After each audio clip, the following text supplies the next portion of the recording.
وہ خطبہ کھڑے ہو کے نہیں دیا، اللہ بستر پہ لیٹ کے دیا ہے وہ خطبہ، اللہ اکبر. چونکہ پسلیاں ٹوٹ چکی تھیں، تازہ جناب محسن کی شہادت ہوئی تھی. ایک جی خاتون کے سخت حمل ہو جائے تو اب یہ ڈاکٹر بتائیں گے، طبیب بتائیں گے کہ اس خاتون کے جسم کی کیفیت کیا ہو سکتی ہے، وہ کتنی دیر تک کھڑی رہ سکتی ہے. اس نبی کے گھرانے سے جس نے ابھی ہی ان کو جہالیت سے نکالا، اس کی کیا وجہ ہے کہ اتنا جلدی رویے کیوں بدلے گئے؟ جس زمانے میں، جس مکان و زمان میں لوگ مصلحت پسند ہو جائیں گے، وہاں ولی خدا کے ساتھ یہی یہی ہوگا. ہو. امام علی نے دیکھا کہ شہزادی ایک کونے میں بیٹھ کے رو رہی ہیں، پوچھا کہ رونے کا سبب کیا ہے؟ بہت سے اسباب ہو سکتے تھے، شہزادی نے سب کی نفی کر دی کہ نا اس لیے میں نہیں رو رہی ہوں، کہ مجھے آپ کی مظلومیت پہ رونا آ رہا ہے، اللہ اکبر. کیونکہ جب آپ مدینے کی گلیوں میں نکلتے ہیں تو لوگ آپ کو سلام نہیں کرتے.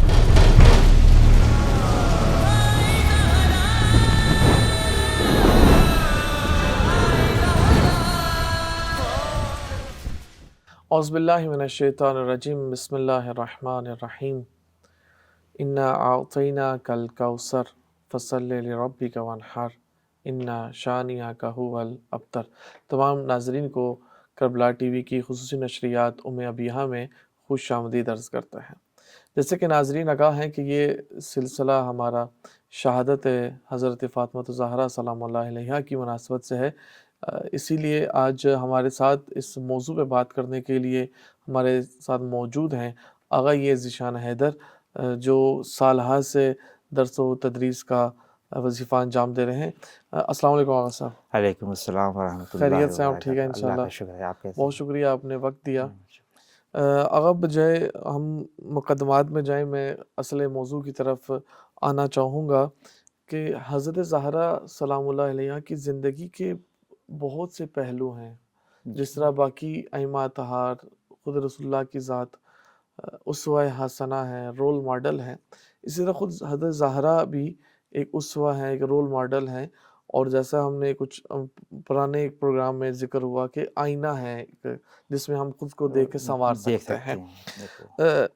آپ بتائیے کہ خود حضرت زہرا کی زندگی کے کتنے ابعاد ہیں، کتنے زاویوں میں ہم اس کو تقسیم کر سکتے ہیں تاریخی لحاظ سے؟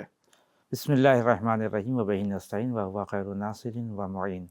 ایام شہادت حضرت فاطمہ زہرا سلام اللہ علیہ ہے، اور یہ فرصت ہمارے لیے ایک توفیق بھی ہے اور بہترین فرصت ہے جس میں ہم حضرت کی زندگی سے استفادہ کر سکتے ہیں اپنی زندگی کو سنوارنے کے لیے. جناب زہرا سلام اللہ علیہ کی زندگی کو اگر دیکھا جائے تو کلی طور پر، مجموعی طور پر دو حصے میں آپ اس کو تقسیم کر سکتے ہیں. پہلا حصہ آپ کا مکی زندگی ہے، درست. کہ جو آغاز اسلام ہے، جہاں رسول اکرم بعثت کے بعد اعلان رسالت کر رہے ہیں، پروردگار کے توحید کا پیغام پہنچا رہے ہیں، اور ایک مختصر زندگی ہے، بہت زیادہ درست. مکی زندگی نہیں، لہذا بہت زیادہ واقعات اور بہت زیادہ ایسی چیزیں کہ جو ہمیں یہاں پر ہم اس کو بیان کریں وہ نہیں ہے. مگر یہ کہ جیسے شیب ابی طالب میں وہ 4.5 سال 3.5 سال کی زندگی اور اس میں کچھ واقعات ہیں، ایک حصہ یہ ہے مکی زندگی کا. لیکن جو دوسرا حصہ زندگی کا ہے اور بیشتر زندگی کا حصہ، وہ مدنی زندگی میں بعد از ہجرت ہے. بعد از ہجرت، جب رسول اکرم آ گئے اور بعد میں اپنے خانوادے کو بھی مدینے میں بلا لیا. اب اس کے بعد جب اسلام کا حکم نافذ ہو گیا اور حکومت قائم ہو گئی، اور اس طرح سے رسول اکرم اللہ کے خلیفہ ہو گئے اور لوگوں نے تسلیم بھی کر لیا، وہاں پہ جناب زہرا سلام اللہ علیہ کی زندگی بہت نمایاں ہے مدینے کے اندر. درست. پھر اس زندگی کو ہم دو حصے میں تقسیم کر سکتے ہیں، خود جو مدینے کی مدینہ زندگی، کی زندگی. خود مدینے کی زندگی کو. پہلا حصہ وہ کہ جو آپ نے اپنے والد بزرگوار کی زندگی میں گزارا، رسول اکرم درست. کی ہمراہی کی ہے. اور دوسرا حصہ رسول اکرم کی شہادت یا رحلت کے بعد کی زندگی ہے، جو بہت مختصر زندگی ہے. درست. یعنی 2 طرح کی چند ماہ. روایات یا 3 طرح کی روایات ہمارے پاس ہے. 40 دن رسول کی زندگی رحلت درست. کے بعد، یا 75 دن یا 95 دن. لیکن یہ جو 75 دن یا 95 دن یا 40 دن کی زندگی ہے، یہ مطالب سے پر زندگی ہے. درست. اس میں جو اقدامات ہیں جناب زہرا سلام اللہ علیہ کے، جو کام ہے جناب زہرا سلام اللہ علیہ کے، وہ قیامت تک قائم ہیں، اور اس کا فائدہ آج بھی اسلام کو مل رہا ہے. تو اب مدینے کی یہ 2 زندگیاں ہمارے لیے بہت اہم ہیں.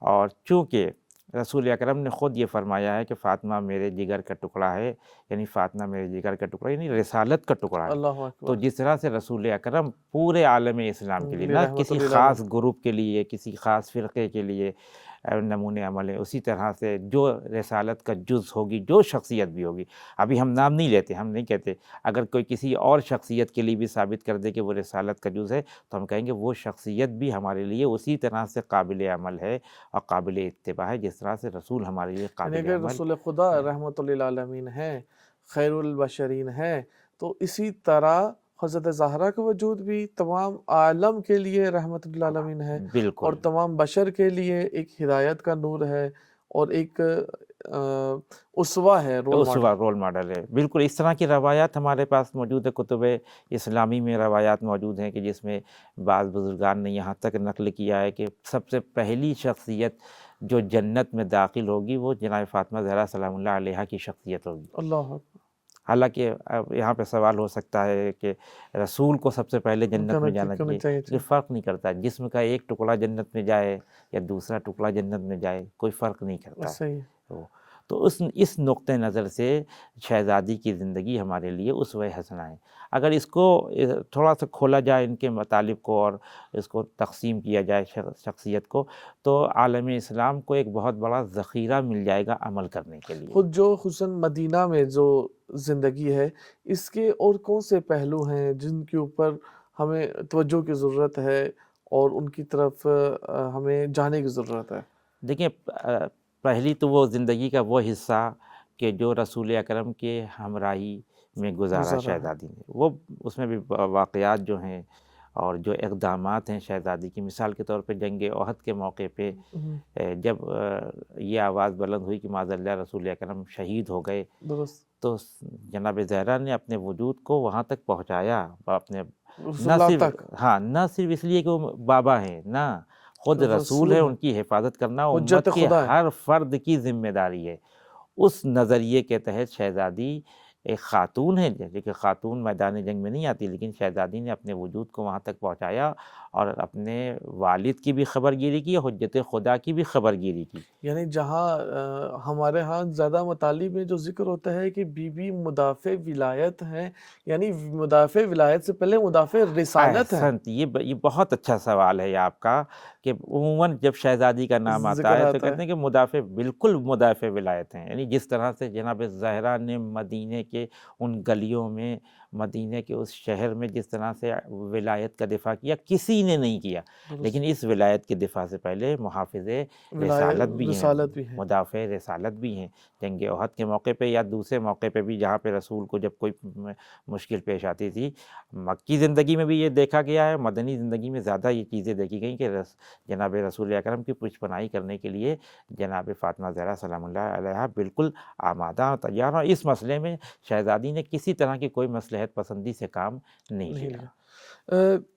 دوسرا جو پہلو ہے، خود رسول اللہ کی وفات سے پہلے ایک آپ نے مثال دی، خود رسول اللہ کی وفات کے بعد یا شہادت کے بعد بی بی کا کیا کردار تھا، اور بی بی کی زندگی سے ہم کس طرح معرفت حاصل کر سکتے ہیں، بی بی کے کس طرح اس کو رول ماڈل اپنے لیے قرار دے سکتا ہے؟ رسول اکرم صلی اللہ علیہ وآلہ وسلم کی شہادت کے بعد ایک مختصر زندگی عرض کیا آپ کی خدمت میں کہ 3 مہینے یا 3 مہینے سے کم کی درست۔ زندگی ہے جو شہزادی نے گزاری، اس کے بعد ان کی شہادت ہو گئی۔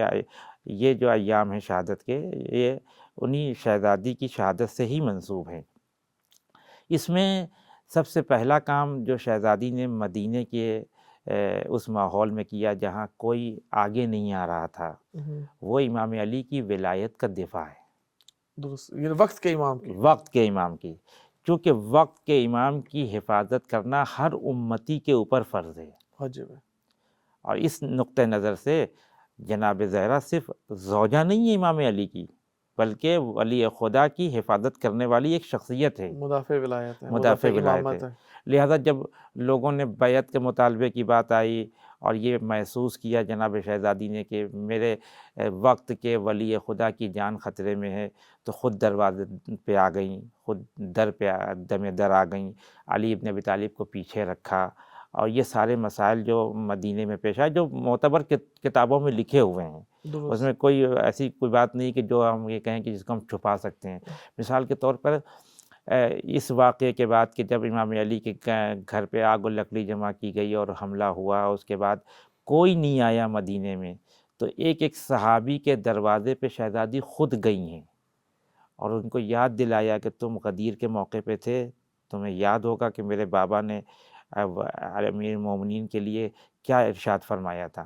اس طرح سے بیداری کا ایک ثبوت دیا اور لوگوں کو بیدار کرنے کی کوشش کی، کیونکہ ماحول بہت خراب تھا۔ اس کے لیے ہمارے پاس وقت نہیں ہے، تو ایک الگ سے ایک پروگرام ہونا چاہیے کہ وہ مدینے کا ماحول کیا تھا کہ جو بہت چاہنے والے لوگ تھے وہ بھی نہیں آئے وہاں آپ پہ۔ نے جو ذکر کیا ابھی، اسی سے میرا سوال یہ ایجاد ہو رہا تھا کہ رسول اللہ کی زندگی کے بعد جو حضرت زہرا کی زندگی، کوئی ایسا نہیں ہے کہ 20-25 سال ہے، 50 سال ہے، اور اس دوران بی بی کے ساتھ یہ واقعات یا جو سختیاں پیش آئیں، بہت مختصر زمانہ، اور رسول اللہ کے بعد کوئی بہت زیادہ وقت نہیں گزرا تھا کہ جو یہ حالات بنے، اور امت مسلمہ کی نہ ایک فردی رویہ نہیں تھا، ایک اسلام کا یا امت مسلمہ کا ایک اجتماعی رویہ اس نبی کے گھرانے سے جس نے ابھی ہی ان کو جہالیت سے نکالا۔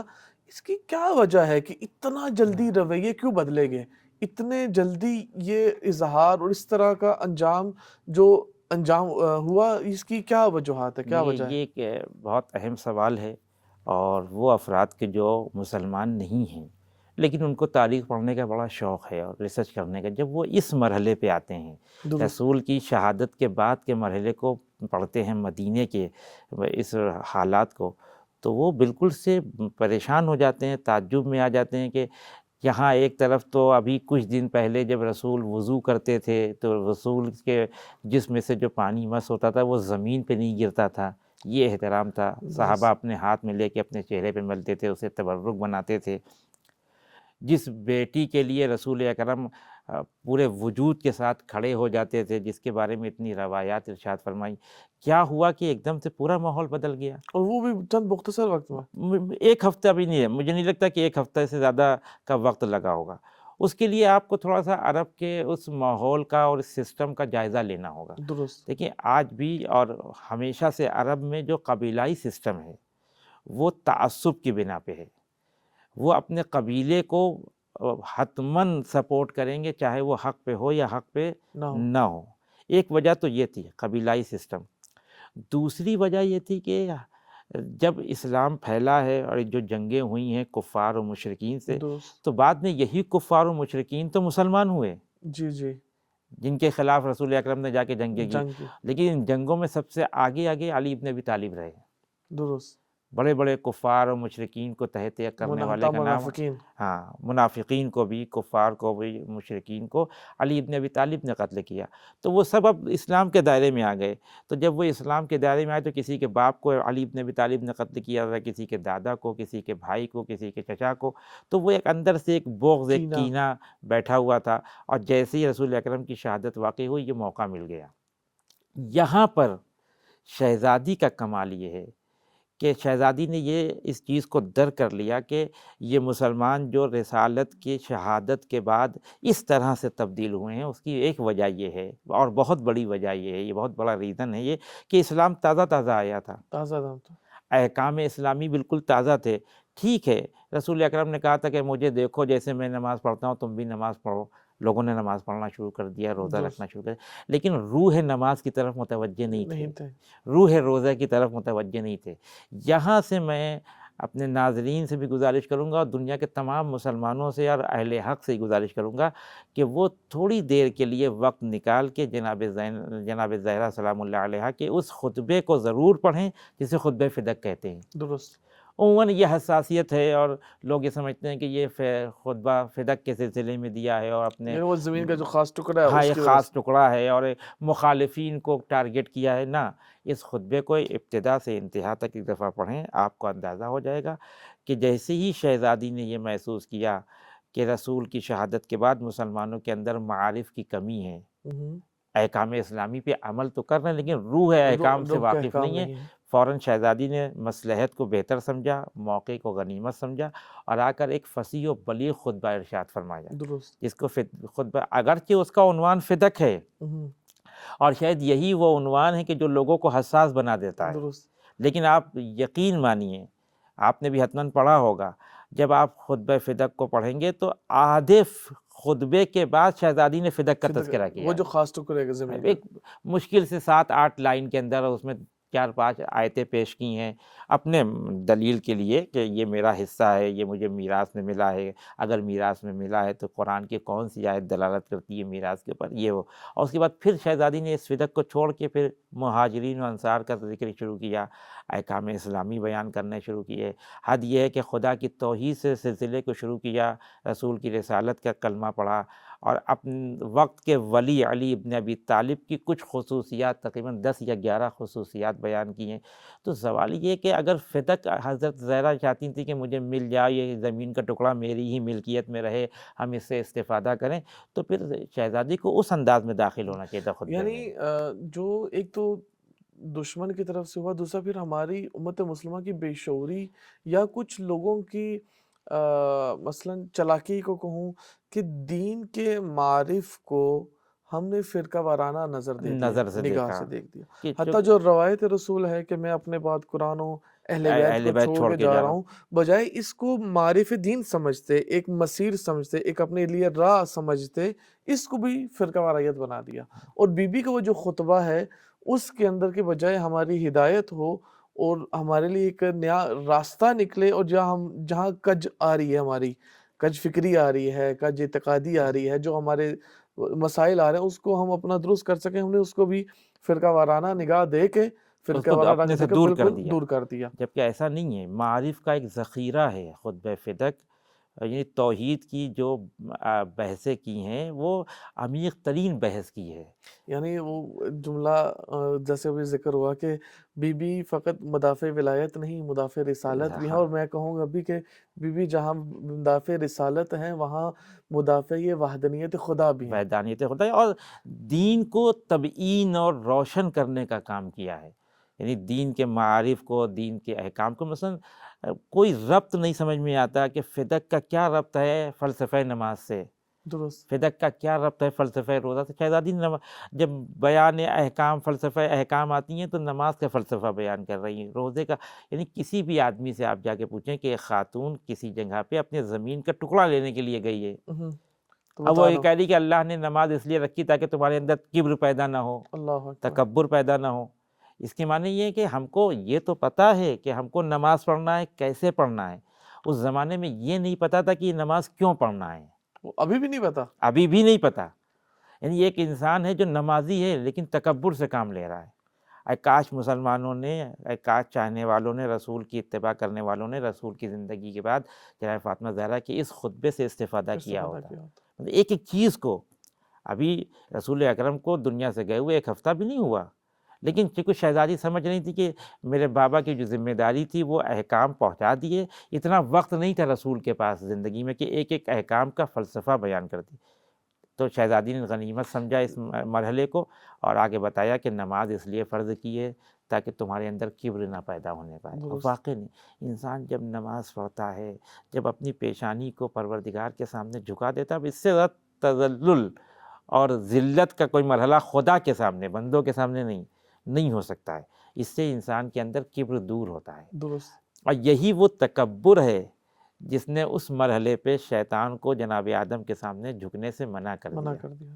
ابا واستکبر وکان من الکافرین، کیونکہ شیطان یہ سمجھ رہا تھا کہ میں آدم کو سجدہ کر رہا ہوں، جبکہ وہ خدا کو تھا، وہ خدا کا حکم تھا۔ خدا ہم سے کچھ بھی کہے، آج خدا کہے کہ بتوں کے سامنے جھک جاؤ، اگر ہم کو یقین ہے کہ میرا خدا کہہ رہا ہے کہ بت کے سامنے جھکنا، تو پھر یہ بت کے سامنے نہیں جھکا جا رہا۔ بالآخر ہم خانہ کعبہ کے سامنے سر جھکاتے ہیں کہ نہیں جھکاتے ہیں؟ ایسے ہی کیوں جھکاتے ہیں پتھر کے سامنے؟ کہتے ہیں ہم خدا، پتھر کے سامنے سر نہیں جھکا رہے، اطاعت خدا کی بنا پہ۔ کل کو حکم آیا، پہلے حکم تھا کہ بیت المقدس کی طرف رخ کر کے نماز پڑھنا ہے، یہ اطاعت کا مرحلہ تھا۔ اب اللہ نے قانون بدل دیا، اب ہم خانہ کعبہ کی طرف رخ کر کے نماز پڑھ رہے ہیں۔ تو اصل اطاعت اور سر جھکانا خدا کے حکم کے اوپر ہے، یہ نہیں دیکھنا کہ سامنے پتھر ہے، سامنے کیا چیز ہے۔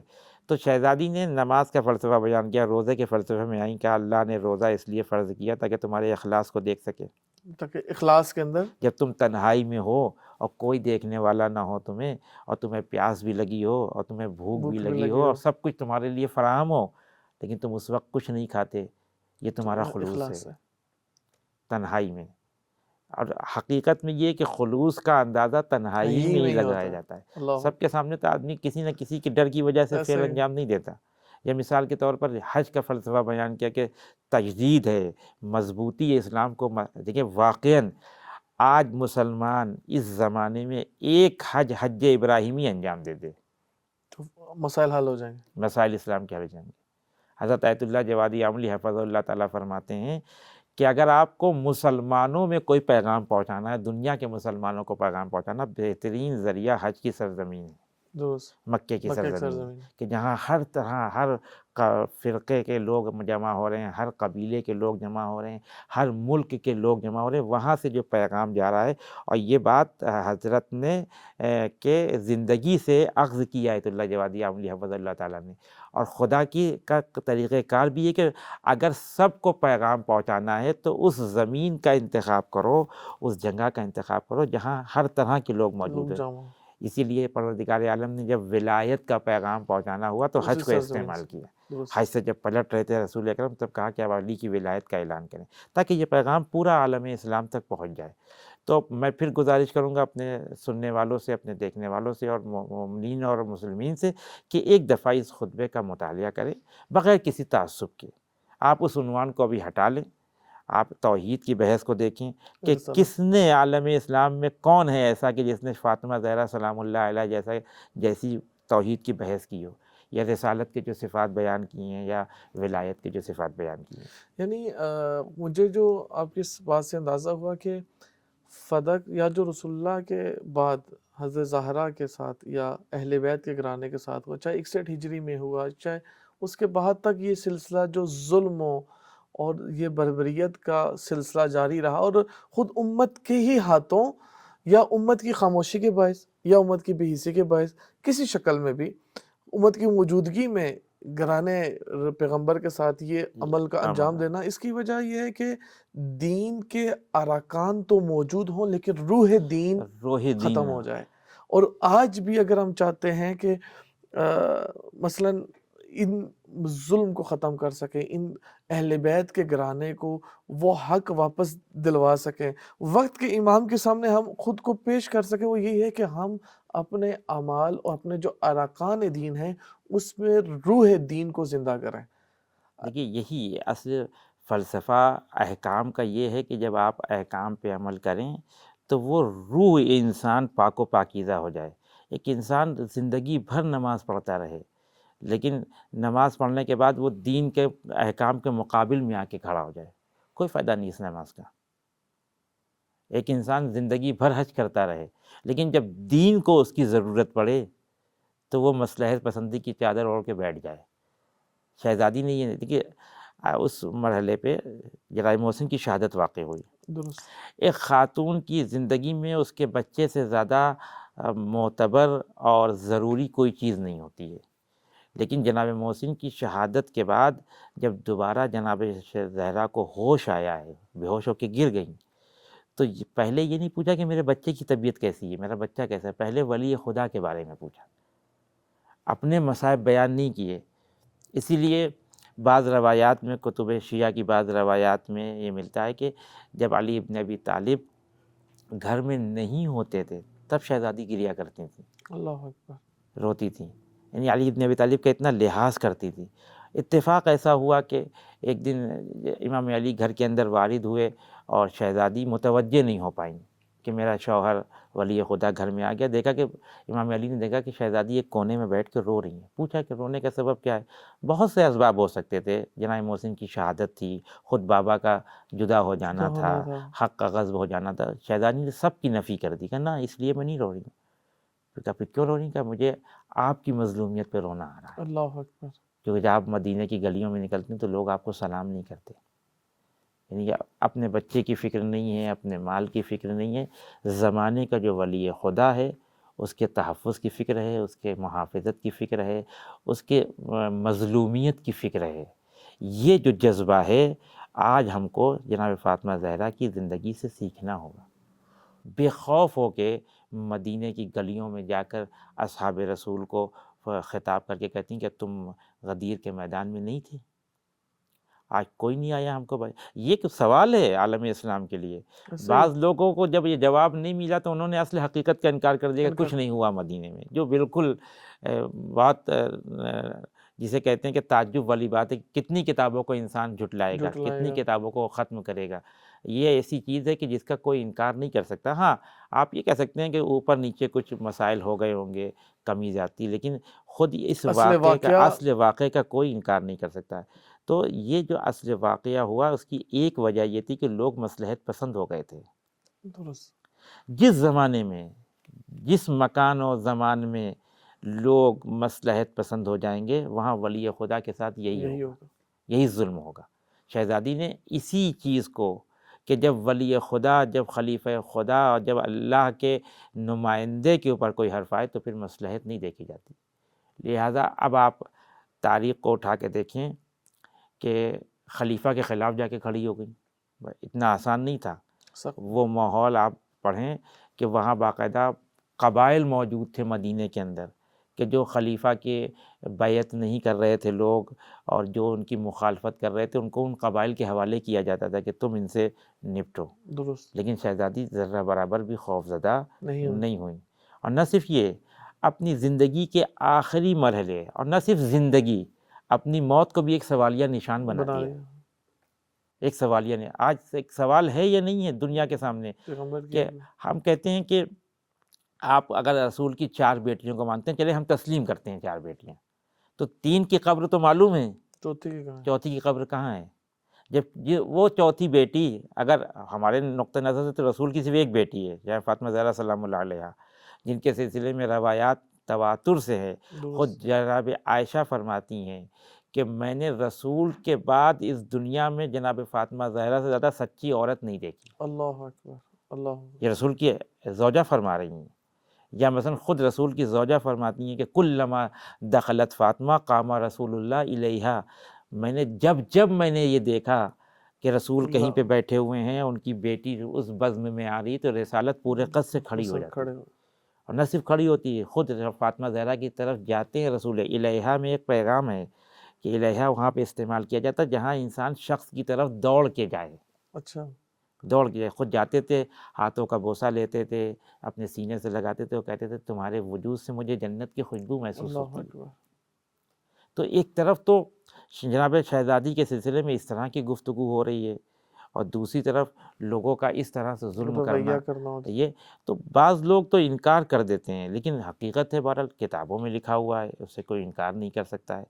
تو کوشش یہ ہونا چاہیے کہ ان ایام میں، یہ غم کے ایام ہیں، ہمیں شہزادی کے اوپر گریہ بھی کرنا ہے، ان کی مظلومیت کو عام بھی کرنا ہے. اور ایک وظیفہ ہمارا یہ ہے کہ جب حالات سخت ہوں، جب ولی خدا خطرے میں ہو، تو اس زمانے کی بات کر رہا ہوں میں کہ اگرچہ امام زمانہ ابھی پردہ غیب میں ہیں، ولی خدا کا مصداق طعام اور اصلی مصداق وہی ہے، امام زمانہ ہے، درست. وہ وہی ولی خدا ہے. اب ہمارے سامنے تو نہیں، لیکن اگر دین کے اوپر وقت پڑ جائے جیسا کہ پڑا ہوا ہے ابھی جو موجودہ حالات ہیں، موجودہ حالات ہیں، تو ہم کو کیا کرنا ہے؟ کہا اس کے لیے جناب فاطمہ زہرا کی سیرت سیرت ہے. استفادہ کرنا ہے کہ ہم کو ظالم کے سامنے سر نہیں جھکانا ہے. اور اس کے بعد پھر جب شہزادی کی شہادت قریب آئی، جو وصیتیں کی، میں نے کہا نا کہ زندگی تو زندگی، موت کو سوالیہ نشان بنا دینا. واقعی بہت اہم نکتہ ہے یہ. عرب میں اب ایسا ہوتا ہے، اب چونکہ ماڈرن زمانہ آ گیا، اب دن رات میں کوئی اتنا فرق نہیں رہ گیا ہے، ورنہ عرب میں اس زمانے میں رات میں جنازے دفن نہیں ہوتے تھے. اچھا. جنازے دن میں دفن ہوتے تھے. شہزادی نے کیا کہا؟ رات میں دفن کرنا. مجھے جنازے کو رات میں دفن کریے گا، میرے غسل و کفن کو خاموشی سے انجام دیجیے گا، فلاں فلاں میرے جنازے میں نہ آئیں، فلاں فلاں میری نماز جنازہ نہ پڑھیں. اور آخری مرحلہ جو اپنے شوہر سے وصیتاً یہ کیا ہے وہ یہ کہ میری قبر کو ایسے بنائیے گا کہ کسی کو پتہ نہ چلے. ہر انسان کی خواہش یہ ہوتی ہے کہ اگر وہ دنیا سے چلا بھی جائے تو اس کی قبر کا نشان باقی رہے تاکہ اس کا نام باقی رہے. یہ شہزادی ایک ایسی خاتون ہے کہ جو یہ سمجھتی تھی کہ جتنا میری قبر کا نشان چھپے گا اتنا میرا نام اجاگر ہوگا، لوگ سوال کریں گے. اسی لیے امام زمانہ علیہ السلام سے جو شہزادی کی زیارت وارد ہوئی اس میں امام نے یہی خطاب کیا کہ اے وہ شہیدہ کہ جس کی قبر مخفی ہے. اللہ اکبر. یہ ایک بہت بڑی سیرت کا پہلو ہے کہ زندگی کے ہر مرحلے سے اور زندگی کے بعد جب موت کے مرحلے میں انسان قدم رکھ رہا ہے تو اپنی موت کو بھی کرامت بنا دے. کرامت بنا دے، اور اب وہ اپنے وقت کے امام یا امامت کے دفاع کے لیے خود کو، زندگی ہو، بیماری ہو، یا بستر پہ ہو، چاہے حتیٰ مرگ کے بعد، شہادت کے بعد بھی اپنی زندگی انسان اپنے ہر لمحے کو وقت کے امام سے منسلک کر دے. اور دوسری بات یہ ہے کہ یہ جو خطبہ فدق تو مشہور ہو گیا، درست. چونکہ دربار میں جا کر مسجد نبوی میں جا کے دیا. خطبہ دیا، وہاں بہت سے لوگ موجود تھے جنہوں نے اس کے خطبے کو نقل کیا، اور پھر طول تاریخ میں ائمہ نے بڑی تاکید کی اس خطبے کو یاد کرنے کی، اپنے بچوں کو یاد کرواتے تھے. خود یہ خطبہ ہاں، فدق. پھر خطبہ فدق. اور ابھی باقاعدہ جہاں پر ایسی مراحل ہیں، امکانات ہیں، وہاں یہ کام ہو رہا ہے خطبہ فدق کے اوپر. لیکن ایک خطبہ شہزادی نے مہاجرین و انصار کی خواتین کے کو بھی درمیان بھی دیا. درست. وہ خطبہ کھڑے ہو کے نہیں دیا، اللہ بستر پہ لیٹ کے دیا ہے وہ خطبہ، اللہ اکبر. چونکہ پسلیاں ٹوٹ چکی تھیں، تازہ جناب محسن کی شہادت ہوئی تھی. ایک خاتون کے سخت حمل ہو جائے تو اب یہ ڈاکٹر بتائیں گے، طبیب بتائیں گے کہ اس خاتون کے جسم کی کیفیت کیا ہو سکتی ہے، وہ کتنی دیر تک کھڑی رہ سکتی ہے. اور وہاں پھر مہاجرین انصار کی خواتین جب عیادت کے لیے آئی ہیں تو وہاں شہزادی نے پھر فوراً غنیمت سمجھا وقت کو، خطبہ. اور وہاں پہ خطبہ دے کے بتایا کہ تم یہ جو مہاجرین انصار تو یہ تو اسلام کے بازو تھے، انہوں نے تو اسلام کو تقویت عطا کی. آج جب اسلام کو پھر مشکل پڑی ہے اور اس کو بازوؤں کی ضرورت، تمہارے بازو کہاں ہیں؟ تم کہاں کھڑے ہو؟ ورنہ آپ اس مسائل میں اگر آپ کسی خاتون کو دیکھیں گے جس کے بچے کی شہادت اس کے بطن میں ہو گئی ہو، جس کا بچہ اس کے بطن میں مر گیا ہو، وہ اس کے پاس جب عورتیں آتی ہیں پرسے کے لیے تو اپنے بچے کا تذکرہ کرتی ہیں، اپنے سختی کا بتاتے ہیں. ہاں. بعض لوگ خطبہ فدق پہ یہی اشکال کرتے ہیں کہ اگر جناب محسن کی شہادت واقع ہوئی تھی تو اس میں تذکرہ کیوں نہیں ہوا؟ ذکر کیوں نہیں کیا؟ شہزادی کا یہ کمال ہے کہ اصل ولایت کے مقابلے میں کسی چیز کو آنے نہیں دیا، اپنی اولاد کو بھی، کیونکہ اولاد کو تو قربان کر دیا، بچوں مال کو تو قربان کر دیا، جس چیز کو قربان کر دیا اس کو کیا ذکر کرنا. یہ ہم سب کے لیے قابل اتباع بھی ہے، اور سیرت کا یہ پہلو ہے کہ جب دین پہ وقت پڑے تو نہ ہمارا مال ہمارا ہے، نہ ہماری اولاد ہماری اولاد ہے، نہ ہماری عزت ہماری عزت ہے. اللہ اکبر. بعض بعض لوگ صرف اس لیے دین کو بچانے کے لیے آگے نہیں آتے کہ شاید اس میں ہماری توہین ہو جائے، شاید ہمارا نقصان ہو جائے. شہزادی کا کہ توہین ظاہر ہے کہ جس کے احترام میں رسالت پورے قد سے کھڑی ہو جاتی ہو، وہ خاتون دربار میں نامحرموں کے سامنے کھڑی ہے. اللہ اکبر. اور ایسا پہلا جو خطبہ شروع کیا جا رہا ہے وہ سب خطبے میں لکھا ہوا ہے، جب آپ مقدمات پڑھیں گے تو اس میں یہ آپ کو مل جائے گا کہ جب پہلی آہ بھری ہے شہزادی نے وہاں پہ تو مہاجرین انصار چیخ مار کے رونے لگے. یہ ایک زندگی کا ایک عجیب پہلو ہے شہزادی کا، یہ رسول کی شہادت کے بعد کا ہے اور یہ آج تک جاری ہے، اور آج کے لیے قابل تحسین ہے. ہاں بالکل، کہ جب کبھی دین کے اوپر، ولی خدا کے اوپر، احکام دین کے اوپر مصیبت آ رہی ہے اور ولی خدا کو مدد کی ضرورت ہے، ہم کو سیکھنا پڑے گا جناب فاطمہ زہرا سلام اللہ علیہا سے کہ کس طرح سے ولی خدا کی، اپنے زمانے کے امام کی ہم کو مدد کرنا چاہیے.